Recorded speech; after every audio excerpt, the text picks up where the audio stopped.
ಈ ದಿನ ಒಂಥರ ವಿಶೇಷಣ ಅಂತ ನಾನು ಅನ್ಕೊತಾ ಇದ್ದೀನಿ. ಕಾರಣ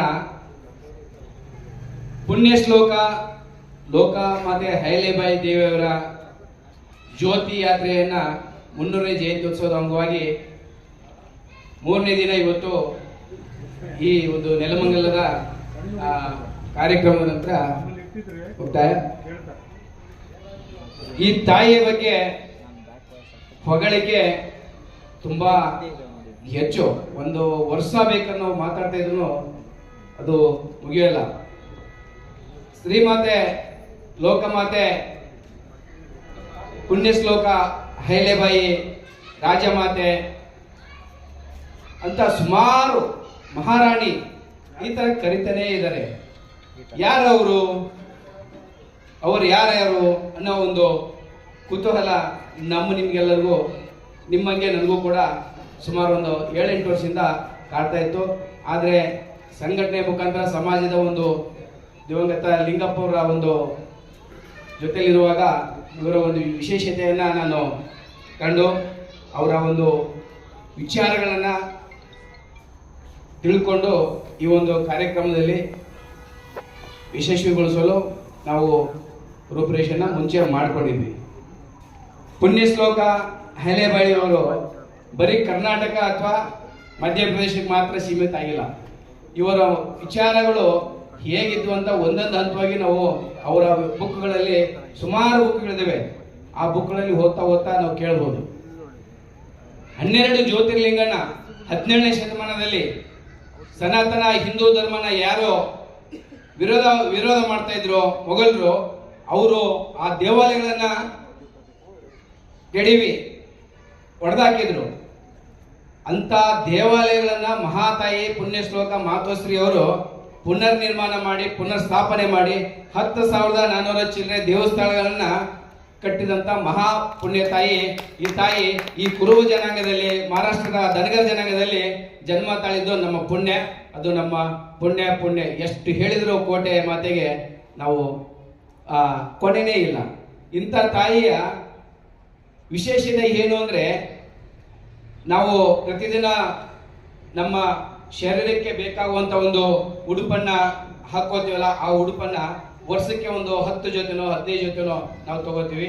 ಆದ್ರೆ ಆ ತಾಯಿ ತಾನೇ ಕೈಯಿಂದ ನೇಯ್ಗೆ ಮಾಡಿಕೊಂಡು ತನಗೆ ಎರಡೇ ಸೀರೆನ ಅದನ್ನೇ ಒಳಕೊಂಡು ವರ್ಷಕ್ಕೆ ಮಾತ್ರ 2 ಸೀರೆ ಅಂತ ಪುಣ್ಯ ಶ್ಲೋಕ ಮಾತೆ. ಇವರು ಮಹಾರಾಣಿಯಾಗಿದ್ದಾಗ ಅಂತ ತಾಯಿಯ ಒಂದು ವಿಶೇಷತೆನ ನಮ್ಮ ನಿಜ ಜೀವನದಲ್ಲಿ ನಾವು ಅಳವಡಿಸ್ಕೊಳ್ತಾ ಇವರ ವಿಚಾರಗಳನ್ನ ಹೇಳ್ತಾ ಹೋದ್ರೆ ತುಂಬಾನೇ ಇದಾವೆ.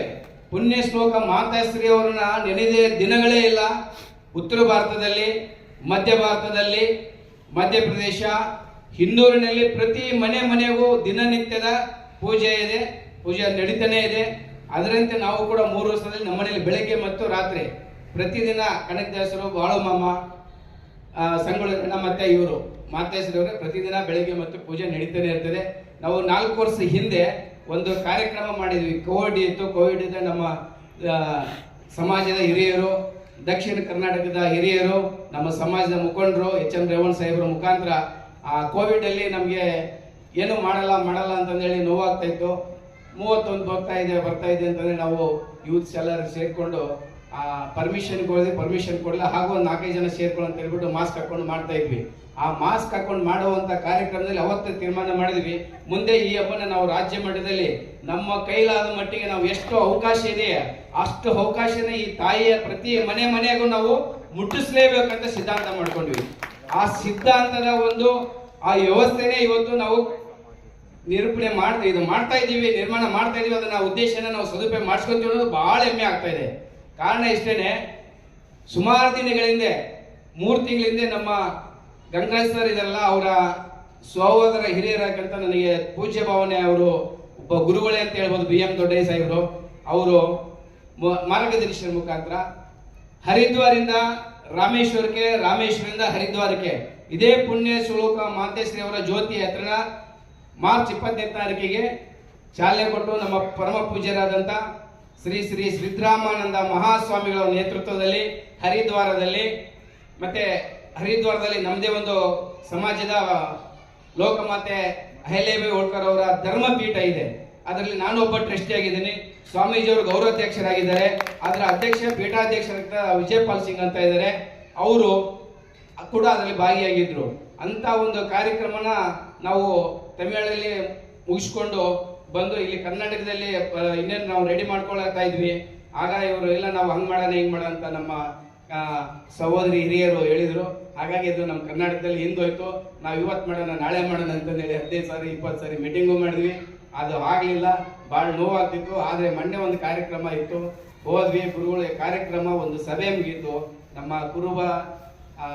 ಕುರಿಗಾಯಿಗಳ ಒಂದು ಹಿತರಕ್ಷಣೆಗೆ, ಅವರ ಒಂದು ಹಕ್ಕು ಮತ್ತೆ ರಕ್ಷಣೆ ಕಾಯ್ದೆಗೆ ಬಿಲ್ ಪಾಸ್ ಮಾಡೋಣ ಅಂತ ಒಂದು ಮೀಟಿಂಗ್ ಕರೆದಿದ್ರು. ಆ ಮೀಟಿಂಗ್ ಹೋದಾಗ ಎಲ್ಲ ಮುಗಿದಾದ್ಮೇಲೆ ಗುರುಗಳು ಮತ್ತೆ ಜ್ಞಾಪಿಸಿ ಇದನ್ನ ನಮಗೆ ಮಾಡಲೇಬೇಕು ಅಂತ ನಮ್ಮ ಕೊರಳಿಗೆ ಹಾಕಿದ್ರು. ಆಗ ಮತ್ತೆ ನಮಗೆ ಒಂಥರ ಆ ತಾಯಿ 300 ವರ್ಷ ಜಯಂತಿನ ನಾವೇನಿನ್ನು ಕಾಣ್ತಾ ಇದೀವಿ 31ನೇ ತಾರೀಕಿಗೆ. ಅವ್ರು ಇವತ್ತೇ ಮತ್ತೆ ನಮ್ಮ ಜೊತೆಲಿ ಇದ್ದಾರೆ ಅನ್ನೋದು ನಮಗೆ ನಮ್ಮ ಟೀಮ್ ನಲ್ಲಿ ಇರುವಂತ ನಮ್ಮ HD ಗಿರಿಧರ್ ಸರ್ ಇದ್ದಾರೆ, ನಿರಂತರವಾಗಿ ಕೆಲಸ ಮಾಡ್ತಾ ಇರುವಂತ ಹರೀಶ್ ಅವರು, ಶ್ರೇಯಸ್ ಮಾರೇವಾಡ ಅಂತ ಹೇಳಿ ಕುಶಾಲ್ ಇರುವಂತ ಒಂದು ಟೀಮ್ ಇದೆ ನಮ್ದು ಯೂತ್ ಟೀಮ್. ಆ ಟೀಮ್ನವರೆಲ್ಲ ಸೇರ್ಕೊಂಡು ಹೆಂಗ್ ಮಾಡ್ಬೇಕು ಏನ್ ಮಾಡ್ಬೇಕು ಅಂತಂದೇಳಿ ನಮ್ ಗಂಗಣ್ಣವ್ರೆಲ್ಲ ಕೇಳಿದಾಗ ಈ ತರ ಮಾಡಿ ಅವ್ರ ಮಾರ್ಗದರ್ಶನ ಮುಖಾಂತರ ಈ ಕಾರ್ಯಕ್ರಮ ಮಾಡ್ತಾ ಇದ್ವಿ. ಆದ್ರೆ 3ನೇ ದಿವಸ ಈ ಏನು ನೆಲಮಂಗಲ ಕಾರ್ಯಕ್ರಮಕ್ಕೆ ಬಂತಲ್ಲ, ನಿನ್ನೆ ಈಗ ಇವತ್ತು ನಮ್ಮ ಸಮಾಜದಲ್ಲೇ ಇಷ್ಟೊಂದು ಒಂದು ವೇದಿಕೆ ಕಾರ್ಯಕ್ರಮ ಆಗಿದ್ದು ಇವತ್ತು ಫಸ್ಟ್ 3ನೇ ದಿನದಲ್ಲಿ ಈ ಕಾರ್ಯಕ್ರಮ ಬರೀ 3ನೇ ದಿವಸಕ್ಕೆ 3ನೇ ವರ್ಷದ ಜಯಂತಿಯ ಒಂದು ವಿಶೇಷತೆಯನ್ನು ರೂಪನ ಕೊಟ್ಟಿದೆ. ಇದು ಮುಂದೆ ಯಾವ ತರಕ್ಕೆ ಹೋಗುತ್ತೆ ಅನ್ನೋದು ಊಹೆ ಮಾಡ್ಕೊಳಕ್ಕಾಗಲ್ಲ.